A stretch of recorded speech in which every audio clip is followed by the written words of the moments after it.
السلام علیکم ورحمۃ اللہ وبرکاتہ۔ جنت سے متعلق کچھ تفصیلات آپ کے ساتھ پچھلے دنوں شیئر کی تھی، اسی معاملے کو آگے لے کے چلتے ہیں۔ حضرت ابو سعید رضی اللہ تعالی عنہ روایت کرتے ہیں کہ جناب رسول اکرم صلی اللہ علیہ وآلہ وسلم نے فرمایا کہ جنت میں 100 درجے ہیں اور اس کے کسی ایک درجے میں تمام جہان سما سکتے ہیں۔ یہ روایت میں نے آپ سے پچھلی دفعہ بھی شیئر کی تھی۔ اس سے آپ اندازہ کریں کہ جنت کے ایک ایک درجے کی کتنی وسعت ہے، کہ گویا جنت خود اپنے اندر ایک کائنات کی حیثیت رکھتی ہے، شاید اس سے بھی زیادہ۔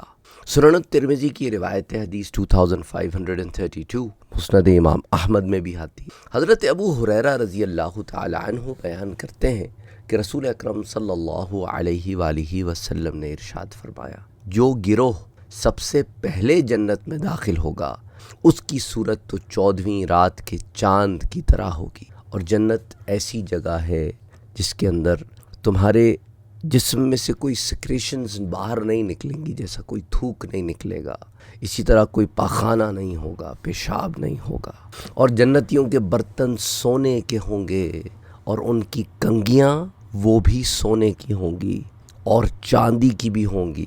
یعنی اس سے اندازہ کرو کہ وہ سونا چاندی جسے آپ سنبھال کے رکھتے ہو، جنتی کے پاس وہ ایسی ہی رکھی ہوں گی بس۔ اور جنتی کے پاس عود جلانے کے لیے جو برتن ہوں گے نا، انگیٹھیاں ہوں گی، وہ بھی چاندی کی ہوں گی، سبحان اللہ۔ اور اسی طرح اس کا جو پسینہ ہوگا نا جنتی کا، اس میں سے بھی مشک کی خوشبو آئے گی۔ اللہ اکبر، اللہ اکبر، اللہ اکبر۔ اور سارے کے سارے جنتیوں کا دل ایک سا ہوگا، ایک طرح کا ہوگا، کوئی اس میں غصہ، بغض، عداوت، جلن، کوئی ایسی چیز نہیں ہوگا۔ اور جنتی کا دل ایسا ہوگا کہ وہ خود صبح و شام اللہ کا ذکر کرتا ہوگا، جنتی صبح و شام اللہ کے ذکر میں مصروف ہوگا۔ اللہ اکبر، اللہ اکبر۔ یعنی اس کا جسم کا ایک ایک روواں اللہ کا ذکر کر رہا ہو، تو روحانیت کے ایسے مراتب پہ جنتی ہوگا۔ یہ روایت بھی سنن الترمذی میں آتی ہے، حدیث 2537، پھر مصنف عبد الرزاق میں آتی ہے، حدیث 20866۔ اسی طرح صحیح بخاری میں بھی آتی ہے، حدیث 3245، اور صحیح ابن حبان میں بھی آتی ہے، حدیث 7436۔ اسی طرح حضرت ابو ہریرہ رضی اللہ تعالی عنہ بیان کرتے ہیں کہ حضور اکرم صلی اللہ علیہ وآلہ وسلم نے ارشاد فرمایا کہ اللہ ارشاد فرماتا ہے، میں نے اپنے نیک بندوں کے لیے ایسی نعمتیں تیار کی ہیں جن کو کسی آنکھ نے نہیں دیکھا، نہ کسی کان نے ان کے بارے میں سنا ہے، اور نہ کسی انسان کے دل میں ان کا خیال بھی آیا ہے۔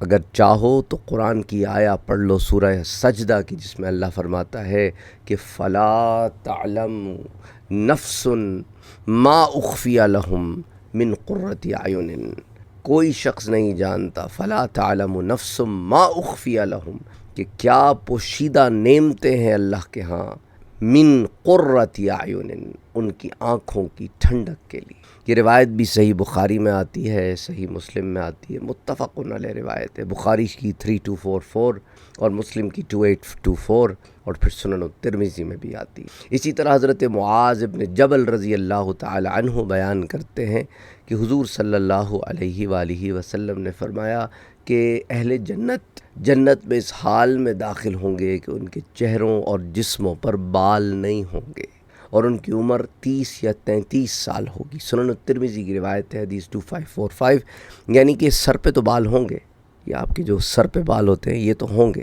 یہ آئی بروز بھی ہوں گی، لیکن کوئی اور فیشل ہیئر نہیں ہوگا، داڑھی مونچھ نہیں ہوگی، جسم پر بھی کوئی بال نہیں ہوں۔ اسی طرح حضرت بریدہ رضی اللہ تعالیٰ عنہ بیان کرتے ہیں کہ حضور صلی اللہ علیہ وآلہ وسلم نے فرمایا کہ اہل جنت کی 120 صفیں ہوں گی، 120 روز، اور ان میں سے 80 صفیں اس امت کی ہوں گی۔ اللہ اکبر۔ یعنی 2/3 میجورٹی سے آپ جنت میں یہ امت جائے گی، اور باقی 40 صفیں 1/3 باقی امتیں ہوں گی۔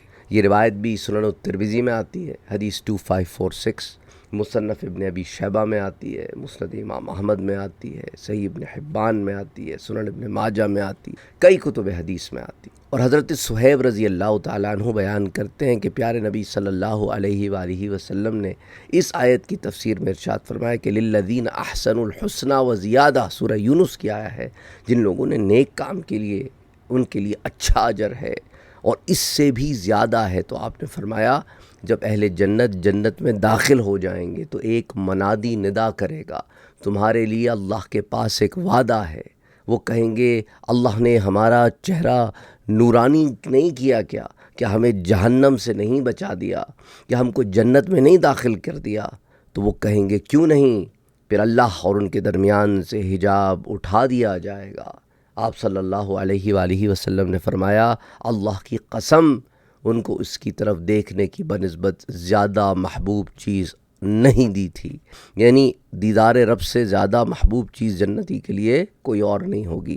سنن الترمذی کی روایت حدیث 2552، سنن ابی داؤد الطیالاسی میں بھی آتی ہے، مسند امام احمد میں، سنن ابن ماجہ میں، صحیح ابن حبان میں، المعجم الکبیر میں، شرح السنہ میں، کئی کتب حدیث میں یہ روایت بھی آتی۔ انشاءاللہ زندگی باقی تو بات باقی، دعا کریں کہ اللہ سبحانہ و تعالی صحت عطا فرمائے، آمین۔ اللہم صلی علی محمد وعلی آل محمد۔